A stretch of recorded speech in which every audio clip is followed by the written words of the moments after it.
Alright guys, I know why you're here, and that's because you want to get your ECU Flash.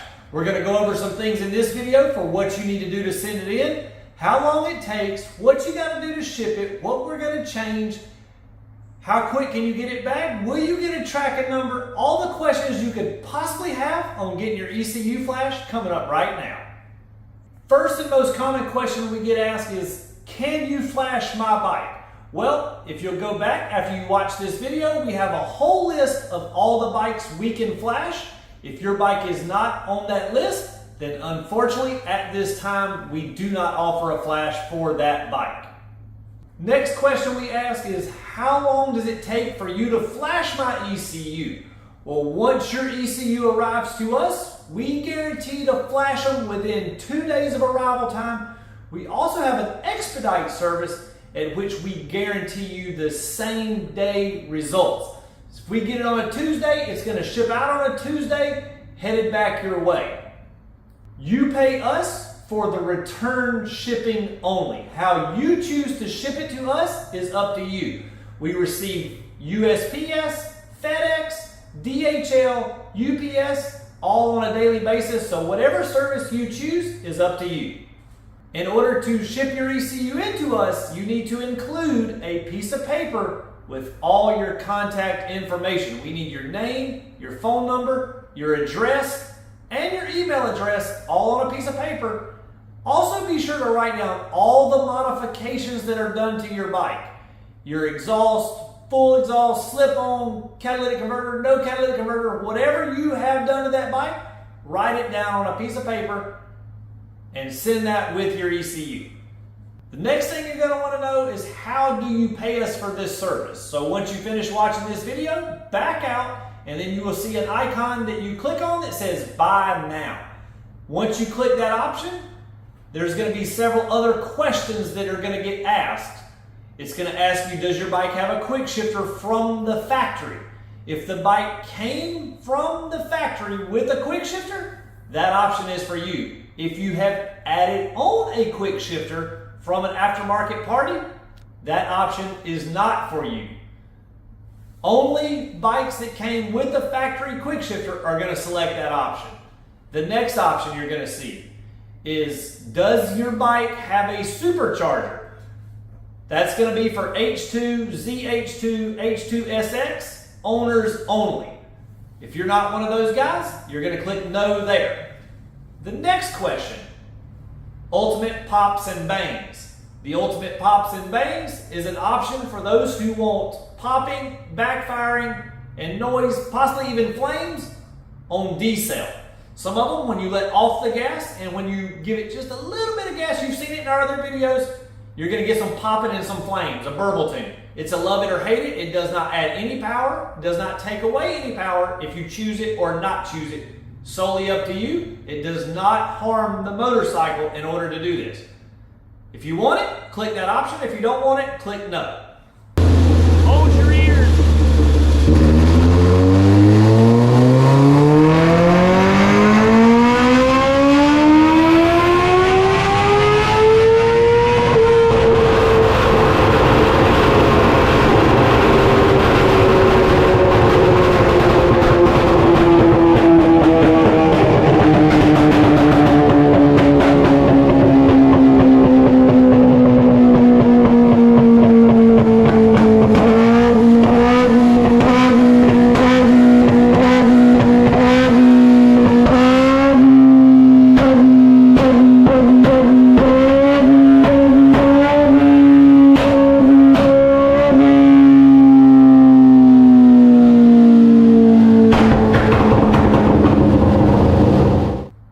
Option is for a two-step. A two-step is like a launch control system. Some bikes come with it from the factory. If your bike comes with it from the factory, then this option may not be for you. If your bike does not come with it from the factory and you have a Suzuki, there are certain other models that we can add it on, but mostly just Suzukis, we can add that option on. So if you would like to have a launch control added to your bike, click that option and then write down on your piece of paper with the modifications, let us know what RPM you would like the two-step set at. Whatever you want, it's up to you. but anytime the clutch is pulled in or the bike is in neutral, whatever RPMs you tell us, that's as high as the bike will ever rev. So if you tell us 6,000 RPMs and you pull the clutch in and you hold the throttle wide open, it's going to go up to 6,000 RPMs. Whoop, whoop, whoop, whoop, whoop, whoop. When you let go of the clutch, boom, the RPMs are going to continue to go up. All right, we're going to show you an example of what the two-step is. The two-step is a feature that we can add on pretty much most Suzukis. The two-step does not add or subtract any horsepower. It is only simply to help you launch or just to have fun in a parking lot, making noise at a red light, whatever you choose to do. Anytime the bike is in neutral or the clutch is pulled in, when you crank the bike or when you hold the bike wide open, it's going to make this noise.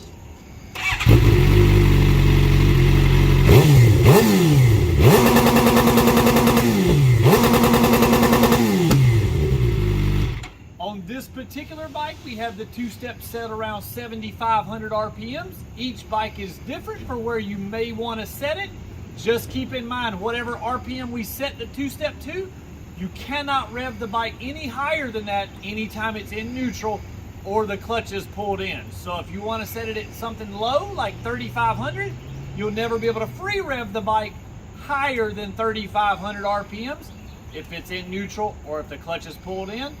Hope this helps explain everything and you guys understand. Let us know whenever you send in your ECU exactly what RPMs you want your two-step set at.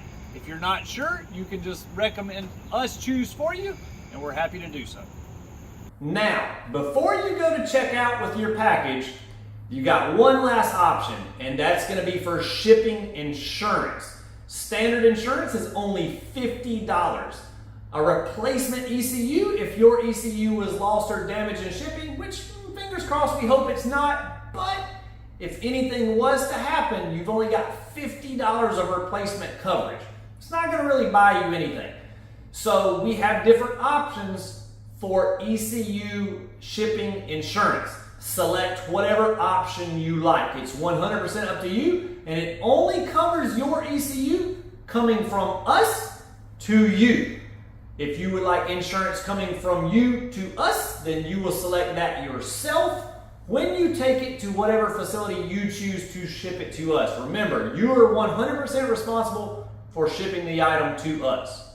So now that you've selected all your options, the next thing you're going to do is click check out. Once you do that, that's when you're going to put in your address information. Whether you live in the United States or a foreign country, the website is going to give you the shipping prices straight to your door. Now, you've got options when it comes to shipping. You can do regular priority, which in most cases in the United States, 2 to 4 day delivery. You also have the ability to click a expedite shipping. In most cases, that's 1 to 2 day delivery. Keep in mind, we don't drive the delivery truck. We only take the packages to the post office to be shipped. If your item is delayed and you selected an expedite shipping, let us know when the package arrives. We will then submit you a refund to try to get your money back for the package. If you selected an expedite service and it took 4 days, then obviously you're going to get your money back. So we will look out for you there. We will also provide you with a tracking number and all the information in an email once your package ships. You don't necessarily have to call us after you pay for the item online. Once we receive it, once we flash it, we're going to automatically send you an email letting you know it's shipped and coming back. All right, so we've talked all about how to send your ECU in to get it flashed, but let's say you want to send it in and get it flashed again. Let's just say you had a stock exhaust and you never wanted to put exhaust on your bike. You got it flashed. We made gains even with the stock exhaust, but now you're like, you know what? I've had this thing a year. I want some more noise out of it. I gotta change the exhaust system. No problem. All you gotta do, go back to the bottom of the page and you will see an option where it says reflash for existing customers only. Click that option and you have a cheaper rate to get it flashed at the second time. You'll follow the same procedure for how to send it in the second time as you would the first time. Alright, now that we've discussed how to send your ECU in to get it flashed and what you need to do, let's talk about what we change in the ECU. First thing we're going to change is the fuel mapping. We're going to change the fuel mapping for your setup on your bike. Now, some of the most important things that change the fuel mapping: the exhaust system, the air filter, the velocity stacks, and if you have pair valve block off plates or not. Those things right there all need to be changed before you flash the ECU. Don't get your ECU flashed with stock exhaust and then put an aftermarket exhaust on and wonder why it runs funny. You gotta get your ECU flashed for your modifications. The next thing we're gonna change is the ignition mapping. A lot of bikes are restricted and held back in the lower gears and the upper gears in the ignition mapping, and we can change all that to get you more power. The next thing we're going to do is remove all the restrictions from the ECU. Each bike is different as far as how it is restricted, but be sure that we're going to take all the restrictions that are holding your motorcycle back in the ECU out during your ECU flash. Another thing we're going to do is remove the pesky top speed limiter. Some bikes have a limiter that control the top speed from going past a certain mile per hour. We're going to take that off, and that way nothing in the ECU is holding your bike back from hitting a certain speed. Now, certain bikes have I guess you'd say the gauges will not read past a certain mile per hour. So for instance, 186 may be as high as a GSXR 1000 will ever read if it's been flashed or not. I can't change the gauges, but I can change the bike's ability to keep pulling even though the speedometer reads 186. Nothing is going to be holding it back. But keep in mind, your gauges will not continue to count past 186. Kawasaki is 189. Different bikes, different stuff, but your gauges are not going to read a different mile per hour. Different limiting factors control top speed.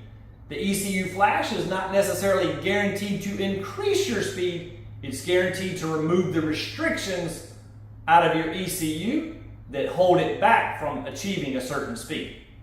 The next thing we do on a ton of different bikes is disable the exhaust servo. The motorcycles come with a servo from the factory. If your bike has one of those and you want to put a full exhaust system on it, you're going to have to remove that exhaust servo.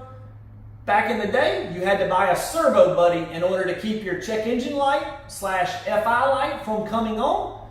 Not anymore. With the ECU flash, there's no need for a servo buddy. We can take care of that all in the ECU flash. The next thing that we get commonly asked all the time is the pair valve. There are a lot of different stories about pair valve. Does my bike need the pair valve to run properly? Do I need it to be tuned? Do I need it to be blocked off? Listen, we can make your bike run good, drive good, be perfectly smooth with or without the pair valve. But it does change the tune. The main purpose for the pair valve block off plates is to eliminate any popping, burbling, backfiring, anything like that. Also, the marble mod. The marble mod is basically the same thing. You can go and Google that. Just search GSXR marble mod or whatever kind of bike you have, marble mod, and there's plenty of information you can read up on that. It essentially does the exact same thing as pair valve block off plates. However, you do need to let me know if you have block off plates or the marble when you send your ECU in to get flashed. If you want ultimate pops and bangs, the stock pair system and no blocked hoses is what you need. If you have marble mod or pair valve block off plates, the ultimate pops and bangs option will not work. Alright, another question we get asked all the time is, does the ECU flash void the warranty on my new bike? Well, technically the answer is yes. But if you did ever come across a problem, then we can always flash the ECU back to stock, and it cannot be detected that the ECU flash was ever done. Nothing in the ECU flash that we do is going to make the bike less reliable, but heaven forbid you did have a problem, We can take care of that by flashing it back to stock. Now you can take your bike into your local dealer and it cannot be detected that the flash was done. Alright guys, if you've watched it to the end of this video, for one, I appreciate you. Two, if you have any more questions, feel free to email us at moremafia.com in the contact section or give us a call with the number on the website. We appreciate you watching and we look forward to taking care of you soon.